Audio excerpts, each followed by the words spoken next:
Nebulosa està d'estrena avui. Presenten Cotilleo, és un nou single fet a partir de totes les crítiques que van rebre durant l'experiència eurovisiva. Marc i Mary han agafat tots aquests insults, han fet teràpia i han creat una cançó que va directa a les discoteques. Avui a Madrid un equip d'Apunt Notícies ha parlat amb ells.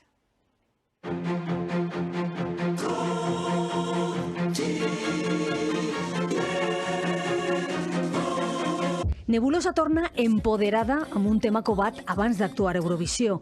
En els 3 mesos que van transcórrer de Benidorm a Malmö, van conviure amb la fama fulminant, l'estima absoluta i l'odi anònim en les xarxes, sobretot a Mary. Ara, ixe odi, digerit amb patiment, s'ha relativitzat amb esta cançó. Sobretot a ella. A mi me ha tocat alguno. A mi, payaso, ha sigut una que és normal, també. Que estic molt a gust en eixes dos, concretament. I, bueno, pues a tu t'han dado d'altra manera. Sí, a mi m'han dit de tot. I la veritat és que m'han fet patir prou, no? He plorat prou fins que va arribar el moment que tenia que fer front i en la cançó hem pogut fer aquesta autoteràpia, no?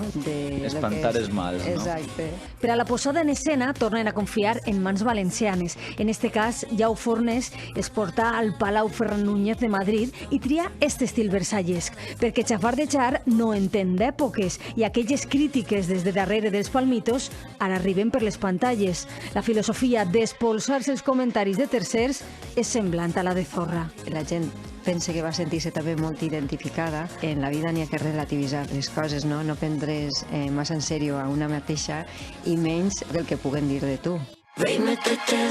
Els que s'hi van de veres són ells. Nebulosa ens avancen que per Nadal vindrà un altre nou single i el 2025, el disc complet.